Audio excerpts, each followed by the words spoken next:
Herodotus mentions in his book, The Histories, that the priests revealed to him the secrets of life, death, the universe, and the place where they hid their historical documents and 342 statues, each representing a mountain created since the dawn of time. The priests told him that the gods once lived among humans but no longer do so. Herodotus, loyal to the oath he had taken with the priests, did not reveal these secrets to anyone.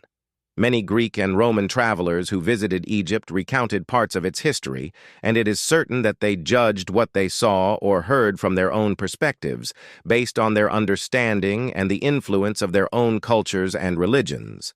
Undoubtedly, many sought to be truthful when they described what they personally witnessed, as was the case with the historian Herodotus. However, many others misunderstood what they saw, or their imaginations ran wild in interpreting or explaining what they heard or observed. There are significant gaps in the history of Pharaonic Egypt, as many archaeological sites in Middle Egypt still retain much of what time has preserved from their remnants. Even Thebes itself, the capital of the empire, has not been sufficiently excavated or scientifically studied. For example, the Egyptian historian Manetho wrote in the 3rd century BCE that after the fall of the 6th dynasty, the 7th dynasty emerged, and 70 kings ruled for a total of 70 days.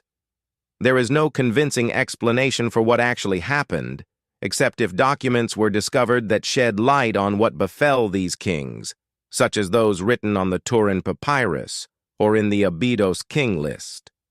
The ancient Egyptians, before Manetho's time, did not record historical events with the intention of documenting history as we understand it today. Instead, they wrote with a different purpose, often to record specific events for particular reasons. The history of the post-dynastic period owes much of the information we rely on in studying Egypt's history and civilization to what is inscribed on the walls of temples, tombs, stelae, statues, and papyri. However, the pre-dynastic era, from the Helwan and Omari cultures around 5000 BCE to the Naqada culture around 3400 BCE, remains largely obscure, and little is known about this period. Egyptian civilization did not begin with the emergence of the first dynasty around 3200 BCE. By that time, Egypt had already developed many aspects of its civilization.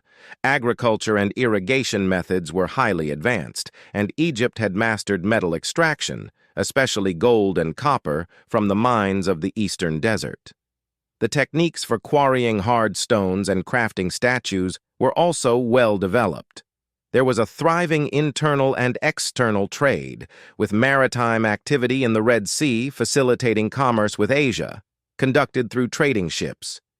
Egypt had an established administrative system and distinct traditions in art and religion. The country had also embraced the belief in the divinity of the ruler seated on its throne. Thus, the pre-dynastic period laid the foundational elements in administration, religion, and governance, preparing Egypt for the start of its historical era. Consequently, the pharaohs inherited a scientifically and religiously advanced civilization with sophisticated technology in construction, medicine, astronomy, and various other fields. They initiated a new chapter in human history, beginning from the pinnacle of a civilization whose origins and sources remain unclear. From the tangible evidence left by the pharaohs and what the Greeks recorded about them, it is evident that the pharaohs possessed absolute knowledge of what we are only beginning to explore in the 20th century, despite the scientific advancements available to us.